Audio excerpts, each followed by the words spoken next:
നമസ്കാരം. കൊല്ലം സുധിയുടെ ഭാര്യ രേണുവിനെ അറിയാത്തവർ വിരളമായിരിക്കും. കഴിഞ്ഞ കുറേ നാളായി സോഷ്യൽ മീഡിയയിലെ ചർച്ചാ വിഷയം തന്നെയാണ് രേണു. ദാസേട്ടൻ കോഴിക്കോടുമായുള്ള ഒരു റീൽസ് വീഡിയോ വൈറലായതോടുകൂടിയാണ് രേണുവിന്റെ തലവര മാറുന്നത്. പിന്നീട് നിരവധി വിമർശനങ്ങൾ വരികയും ചെയ്തു, നിരവധി വീഡിയോകൾ രേണു ചെയ്യുകയും ചെയ്തിട്ടുണ്ട്. അതിനിടെ മലയാളത്തിലെ ഏറ്റവും വലിയ റിയാലിറ്റി ഷോയായ ബിഗ് ബോസിലേക്കും രേണു എത്തിയത് ചർച്ചയായി. ബിഗ് ബോസ് സീസൺ 7 നിന്ന് പുറത്തിറങ്ങിയതിന് പിന്നാലെ രേണു സുധിക്ക് തിരക്കാണ്. ഉദ്ഘാടനങ്ങളും ആൽബം ഷൂട്ടിങ്ങും ഒക്കെയായി നിന്ന് തിരിയാൻ ഇപ്പോൾ രേണുവിന് നേരവുമില്ല. കഴിഞ്ഞ വർഷം മുതൽ വിദേശയാത്രയുമായി രേണു സുധി തിരക്കിലുമാണ്. ഈ വർഷവും നിരവധി വിദേശയാത്രകൾ ഉണ്ടെന്നാണ് രേണു സുധി പറഞ്ഞിട്ടുള്ളത്. എന്തായാലും റീച്ചിന് വേണ്ടി തന്റെ പേരിൽ വിവാദം ഉണ്ടാക്കുകയാണ് പലരെന്നും രേണു സുധി പറയുന്നു. ഇപ്പോൾ എങ്ങനെയൊക്കെ തന്നെ അധിക്ഷേപിച്ച് റീച്ച് ഉണ്ടാക്കാം എന്നത് മാത്രമാണ് പലരും ശ്രമിക്കുന്നത്. എന്നാൽ ഈ വിവാദങ്ങളോടൊന്നും പ്രതികരിക്കാൻ താൻ താല്പര്യപ്പെടുന്നില്ല. എന്നെ അറിയുന്നവർക്ക് ഞാൻ എന്താണെന്ന് കൃത്യമായി അറിയാമെന്നും രേണു സുധി പറഞ്ഞു. ക്രിസ്മസിന് 4 ദിവസം വീട്ടിൽ അടിച്ചു പൊളിച്ചു. കുറച്ച് നാളുകൾക്ക് ശേഷം ആദ്യമായിട്ടാണ് ഒരു 4 ദിവസം തുടർച്ചയായി വീട്ടിലിരിക്കുന്നത്. വിവാദങ്ങൾ എന്ന് പറഞ്ഞാൽ റീച്ച് ആണല്ലോ. കേരളത്തിൽ ഒരു പുതിയ വ്ളോഗർ അല്ലെങ്കിൽ പുതിയ ഒരാൾക്ക് ഫേമസ് ആകണമെങ്കിൽ, റീച്ച് കിട്ടണമെങ്കിൽ ഒരേ ഒരു വഴിയേ ഉള്ളൂ. രേണു സുധിയെ തന്തയ്ക്കും തള്ളയ്ക്കും വിളിക്കുക, ചീത്ത പറയുക, അവിഹിതം പറയുക. രേണു സുധിയെ എത്രത്തോളം തരം താഴ്ത്താമോ അത്രത്തോളം ചെയ്താൽ അത്രയും റീച്ചാണ്. ദുബായിൽ പാപ്പിലോണിലാണ് ഞാൻ ഫസ്റ്റ് വിദേശയാത്ര പോയത്. ബാർ റെസ്റ്റോറൻ്റ് ആണ്, ഫാമിലി മെമ്പേഴ്സും വരുന്ന സ്ഥലമാണ്. ഞാൻ അവിടെ ചെന്നപ്പോൾ ഇങ്ങനൊരു വിവാദം ഇവിടെ പൊട്ടിപ്പുറപ്പെട്ടിരുന്നു. ദുബായ് പോലീസ് അറസ്റ്റ് ചെയ്തു. മദ്യപിച്ച് രേണു സുധി വഴിയിൽ കിടന്നിരുന്നു എന്നിങ്ങനെയായിരുന്നു വാർത്തകൾ. അങ്ങനെ വല്ലതും സംഭവിച്ചായിരുന്നു. അടുത്തിടെ ഉണ്ടായ വിവാദം ക്രിസ്മസിന് രേണു സുധി കഴിക്കുമോ എന്ന് ചോദിച്ചു. എൻ്റെ മനസ്സിൽ കള്ളത്തരമൊന്നും നിൽക്കാത്തത് കൊണ്ട് ഞാൻ തുറന്നു പറഞ്ഞു, ഞാൻ വല്ലപ്പോഴും കഴിക്കും, ക്രിസ്മസിനൊക്കെ കഴിക്കും. ഇപ്പോഴെന്നല്ല, സുധിച്ചേട്ടൻ ഉണ്ടായിരുന്നപ്പോഴും അതെ.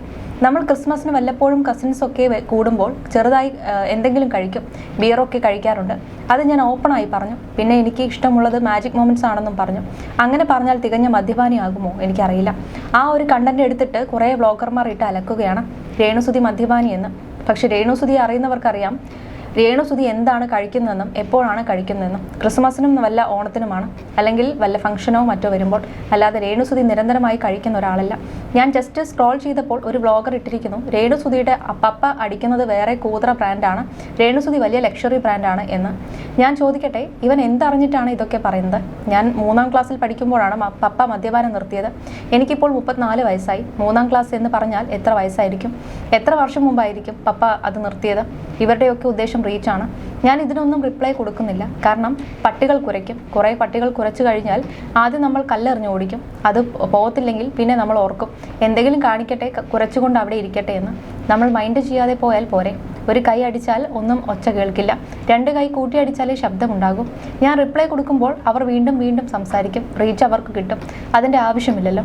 വേറൊരു വ്ളോഗർ, പുള്ളിക്കാരി ഒരു താത്തയാണ്. അവരുടെ ഒരു തംബ്നെയിൽ കണ്ടു, മാജിക് മൊമെന്റ്സ് എന്നെ ബ്രാൻഡ് അംബാസിഡർ ആക്കുമെന്ന്. അത്രയും വലിയൊരു ബ്രാൻഡ് എന്നെ അംബാസിഡർ ആക്കുന്നതിൽ സന്തോഷമേ ഉള്ളെന്നും താരം പറഞ്ഞു.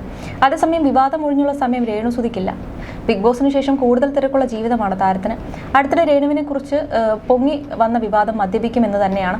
കാരണം ഒരു അഭിമുഖത്തിൽ തനിക്ക് ഇഷ്ടമുള്ള മദ്യത്തിന്റെ ബ്രാൻഡിന്റെ പേര് രേണു വെളിപ്പെടുത്തിയിരുന്നു എന്നാണ്. ആ വീഡിയോ വൈറലായ ശേഷം തന്നെ ഒരു മദ്യപാനിയാക്കി എന്ന് പറയുകയാണ് രേണു. വിവാദങ്ങൾക്കൊരു അന്തമില്ല എന്നാണ് എനിക്ക് മനസ്സിലാവാത്തത്. ഞാൻ എവിടെയുണ്ടോ അവിടെയുണ്ട് വിവാദം. അതെന്താണ് അങ്ങനെയെന്ന് അറിയില്ല. വിവാദങ്ങൾ എന്നാൽ റീച്ചാണല്ലോ. പുതിയൊരു വ്ളോഗർ വന്നാലോ ആർക്കെങ്കിലും ഫേമസ് ആകണമെങ്കിലോ രേണു സുധിയുടെ തന്തയ്ക്കും തള്ളയ്ക്കും വിളിക്കുകയും 2 ചീത്ത പറയുകയും എന്നെപ്പറ്റി അവിഹിതം പറയുകയും ചെയ്താൽ മതി. എനിക്ക് അനുകൂലമായി സംസാരിക്കുന്നവരുമുണ്ട്. അവരുടെ ലക്ഷ്യം റീച്ച് തന്നെയാണ്. ഞാൻ ആദ്യമായി ഒരു ബാർ റെസ്റ്റോറൻറ്റ് ഉദ്ഘാടനം ചെയ്യാൻ ദുബായിൽ പോയപ്പോഴും ഞാൻ മദ്യപാനിയാണെന്ന തരത്തിലൊരു വിവാദം ഇവിടെ പൊട്ടിപ്പുറപ്പെട്ടിരുന്നു. രേണു സുധി മദ്യം കഴിക്കുമോ എന്ന് മീഡിയ ചോദിച്ചു. എൻ്റെ മനസ്സിൽ കള്ളമില്ല. അതുകൊണ്ട് തന്നെ വല്ലപ്പോഴും കഴിക്കുമെന്ന് തുറന്നു പറഞ്ഞതോടെയാണ് വലിയ രീതിയിൽ ചർച്ചയായത്. ബാർ റെസ്റ്റോറൻറ്റിൻ്റെ പ്രൊമോഷന് പോയിട്ടുള്ള എനിക്ക് മദ്യത്തിൻ്റെ ബ്രാൻഡുകളെ കുറിച്ച് അറിയാതിരിക്കുമോ? എത്ര പെഗ് അടിക്കുമെന്ന് ചോദിച്ചാൽ ഗ്ലാസിൻ്റെ എണ്ണം പറയാൻ മാത്രമൊന്നുമല്ല. ഒരു 30 മില്ലിയൊക്കെയേ കഴിക്കാറുള്ളൂ. അതൊന്നും അകത്തില്ല. മദ്യത്തെക്കുറിച്ച് അറിയുന്നവർക്കറിയാം.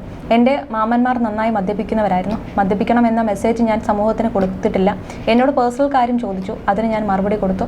അതിൻ്റെ എന്നെ മദ്യപാനിയാക്കുകയാണ്. ഞാൻ അങ്ങനെ ഒരാളല്ല. ഒരു വീട്ടമ്മയാണെന്നും രേണു പറഞ്ഞു. മുൻ ബിഗ് ബോസ് താരം ഹനാൻ തന്നെ കുറിച്ച് ഉന്നയിച്ച ആരോപണങ്ങൾക്കുള്ള മറുപടിയും രേണു നൽകി. ഹനാൻ എൻ്റെ ഫ്രണ്ടായിരുന്നു. ഞാൻ ബിഗ് ബോസിലേക്ക് പോകും മുമ്പ് എനിക്ക് അവൾ മെസ്സേജ് അയച്ചിരുന്നു. ഞാൻ ബിഗ് ബോസിൽ നിന്നും ഇറങ്ങി വന്നപ്പോഴാണ് അബോർഷനുമായി ബന്ധപ്പെട്ടുള്ള വിവാദം ഹനാൻ കാരണം എൻ്റെ പേരിൽ നടക്കുന്നത്. അതിൻ്റെ കാരണം അവർക്കേ അറിയൂ, എനിക്കറിയില്ല, ഒന്നും പറയാനുമില്ല. പേഴ്സണൽ പ്രശ്നങ്ങൾ ഹനാനുമായി എനിക്കില്ല. ഇങ്ങനെയൊക്കെ പറയുന്നത് റീച്ചിന് വേണ്ടിയാകും. ഞാൻ ഇത്തരത്തിൽ മുന്നോട്ട് പോകുന്നതും സെലിബ്രിറ്റി ആയതും ഇഷ്ടപ്പെടാത്ത കണ്ണിൽ കടിയുള്ളവർ ഓരോന്ന് പറയും. ഞാൻ എൻ്റെ വഴിയെ മുന്നോട്ട് പോകും. ബിഷപ്പിനും ഫിറോസിക്കും ജനങ്ങൾക്കും എന്താണ് എന്നോട് പ്രശ്നമെന്നറിയില്ല. ഞാനുമായി നേർക്കുനേർ ഇവരാരും പ്രശ്നമുണ്ടാക്കിയിട്ടില്ല. ഞാൻ സെലിബ്രിറ്റി ആയി പോയതാണ് ഇവരുടെ എല്ലാം പ്രശ്നം. വീട്ടിൽ കുത്തിയിരുന്ന് കരഞ്ഞ് ഇവരോട് 500 രൂപ ചോദിക്കുകയായിരുന്നുവെങ്കിൽ ഇവർക്ക് ആർക്കും പ്രശ്നമുണ്ടാവില്ലായിരുന്നു. എന്നെ പുകഴ്ത്തിയേനെ. ഞാൻ വീട്ടിലിരുന്നാൽ ഇവർ എന്നെ സ്നേഹിച്ചേനെ എന്നും രേണുസുതി പറഞ്ഞു. അതേസമയം ബിഗ് ബോസിന് ശേഷമാണ് ദുബായ്, ബഹ്റൈൻ, UK എന്നിവിടങ്ങളിൽ നിന്ന് രേണുസുതിക്ക് പ്രൊമോഷനുള്ള അവസരങ്ങൾ ലഭിച്ചു തുടങ്ങിയത്. ബിഗ് ബോസ് മൂലം ബഹ്റൈൻ എയർപോർട്ട് എമിഗ്രേഷനിൽ നിന്നും താൻ എങ്ങനെയാണ് പ്രശ്നങ്ങൾ പെടാതെ രക്ഷപ്പെട്ടതെന്ന് പറയുകയാണ് രേണുസുതി. ഞാൻ ഇന്ന് ഇങ്ങനൊരു നിലയിൽ എത്താൻ കാരണം സുധിച്ചേട്ടനാണ്, അദ്ദേഹത്തിൻ്റെ അനുഗ്രഹമാണ്. ബിഗ് ബോസിൽ പോയപ്പോൾ ഏറ്റവും കുറവ് പേയ്മെൻറ്റ് എനിക്കായിരുന്നു എന്നാണ് തോന്നുന്നത്. 10,000 ആയിരുന്നില്ല, അതിലും കുറവായിരുന്നു.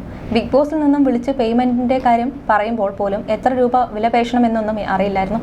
ഒരു പ്രോഗ്രാമിന് എത്ര രൂപയാണ് പ്രതിഫലം എന്നത് പോലും ചോദിച്ചു വാങ്ങാൻ എനിക്ക് അറിയില്ലായിരുന്നു. മാനേജറും ഉണ്ടായിരുന്നില്ല. ഞാൻ സ്വന്തമായി തുക നിശ്ചയിച്ച് പറയുകയായിരുന്നു ചെയ്തത്. ലക്ഷങ്ങളോ കോടികളോ ഉണ്ടാക്കണമെന്ന് ഇല്ലായിരുന്നു. എൻ്റെ മക്കൾക്കും വീട്ടുകാർക്കും അന്ന് കഴിക്കാനുള്ള ആഹാരത്തിനുള്ള വക കിട്ടണമെന്ന് മാത്രമേ ഞാൻ ചിന്തിച്ചിരുന്നുള്ളൂ. ഇപ്പോഴും അങ്ങനെ തന്നെയാണ്. പിന്നെ മാനേജർ വന്ന ശേഷം അവൾ എനിക്ക് അർഹതപ്പെട്ട പേയ്മെൻറ്റ് വാങ്ങിത്തരുന്നുണ്ട്. മുമ്പ് പറയാൻ അറിവില്ലായിരുന്നു. ഞാൻ കണ്ടുപഠിച്ചത് സുധിച്ചേട്ടനെയാണ്. പേയ്മെൻറ്റ് കൃത്യമായി വാങ്ങാത്തയാളാണ് സുധിച്ചേട്ടൻ. പിന്നെ തരാമെന്നാണ് മറുപടി എങ്കിൽ മിണ്ടാതെ സുധിച്ചേട്ടൻ വരും. അതുകൊണ്ട് ബിഗ് ബോസിലും പേയ്മെൻറ്റ് ചോദിച്ചു വാങ്ങാൻ എനിക്ക് അറിയില്ലായിരുന്നു. ബിഗ് ബോസ് വലിയൊരു പ്ലാറ്റ്ഫോം അല്ലേ, അതിൻ്റെ പടി പോലും കാണുമെന്ന് കരുതിയതല്ല. കഴിഞ്ഞ പ്രാവശ്യം ഞാൻ ബഹ്റൈനിൽ പോയപ്പോൾ ഒരു സംഭവം നടന്നു. നെടുമ്പാശ്ശേരി എയർപോർട്ടിലെ എമിഗ്രേഷനിലെ ഉദ്യോഗസ്ഥരുമായി ഞാൻ നല്ല കൂട്ടാണ്.